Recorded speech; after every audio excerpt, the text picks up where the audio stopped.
Hivi maisha ni nini? Maisha ni nini? Kwa nini unaishi? Au kwa nini ulizaliwa? Kutafuta nini? Kwa nini ulizaliwa? Au wewe ni nani? Wewe ni nani? Ulikuja kutafuta nini hapa duniani? Kwa haraka tukiangalia kwa mtazamo wa kibinadamu au kutokana na hali halisi na jinsi ambavyo tunaishi. Maisha ni ile hali ya kuzaliwa. Umezaliwa, unaishi. Kwanza unakuwa, unajifunza mambo mbalimbali, jinsi ya kuishi duniani, jinsi ya kuishi na watu, umeona? Na jinsi ambavyo walimwengu wanaishi na dunia ambavyo inaenda. Kama kawaida, kuna kujifunza, lakini pia upo katika sehemu ya kuendelea kuongeza au kuendeleza kizazi hapa duniani. Ni kwa sababu umezaliwa. Lakini hiyo sababu au hiyo maana haitoshi kuwa maana halisi ya maisha. Haitoshi kuwa maana halisi ya kwa nini wewe ulizaliwa. Kwa sababu wewe haukuzaliwa duniani ili uje kujifunza. Haukuzaliwa duniani ili uje kukua.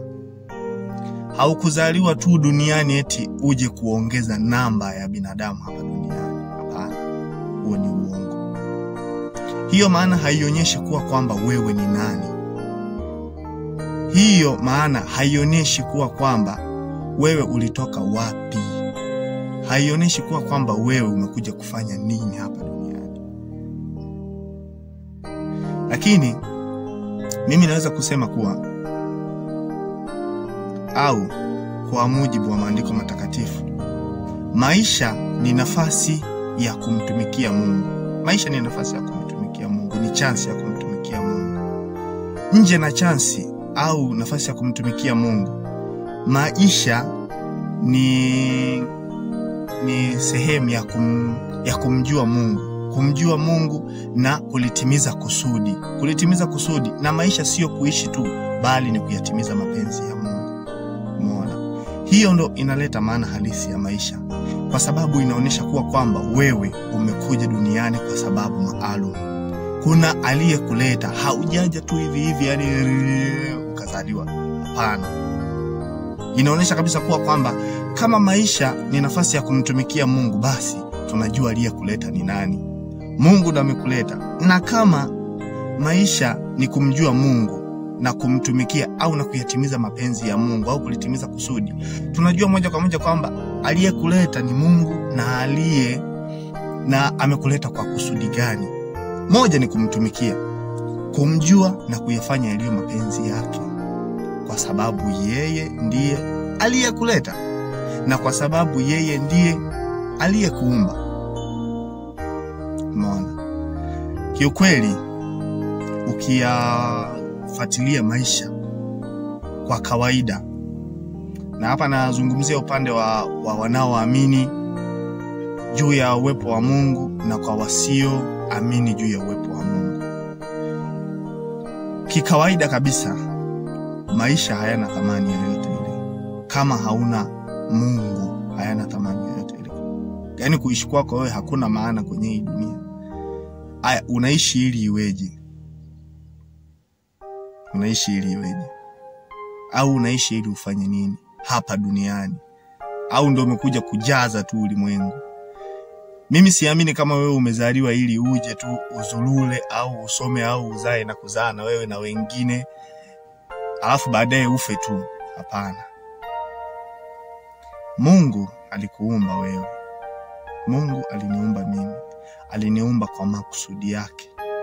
Na ukitaka kujua kwamba wewe ni wa thamani, Mungu anakuambia kwamba alikuumba kwa mfano wake yeye. Kama alikuumba kwa mfano wake yeye, hivi uone kwa kwamba wewe ni wa thamani kiasi gani. Na haiishii hapo tu. Mwanadamu alianguka dhambini. Yesu Kristo akafa kifo cha msalaba kwa ajili ya mwanadamu. Akafa msalabani. Ukienda kusoma katika kile kitabu cha Yohana 3:16, Kwa jinsi hii Mungu aliupenda ulimwengu hata akamtoa mwanae wa pekee, ili kila muamini asipotee bali awe na uzima wa milele. Umeona? Kwa hiyo kumbe maisha ya ulimwengu yana mwisho. Na kama maisha ya ulimwengu yana mwisho, basi baada ya kifo nini kinafuata? Kwa wanaoamini uwepo wa Mungu na Yesu Kristo, wanatumaini baada ya kifo watafufuliwa. Wataamshwa tena kutoka makaburini kwa wafu, wataenda kuishi milele. Una hali gani wewe mpendwa usiyekuwa na Kristo ndani yako? Ni kweli tunazaliwa tukiwa hatuna kitu, lakini mimi nakataa kusema kwamba ulizaliwa huna kitu na utakufa hauna kitu. Hapana. Vyote tumevikuta hapa duniani: magari, fedha, majumba na kila namna, vyote tulivikuta hapa duniani.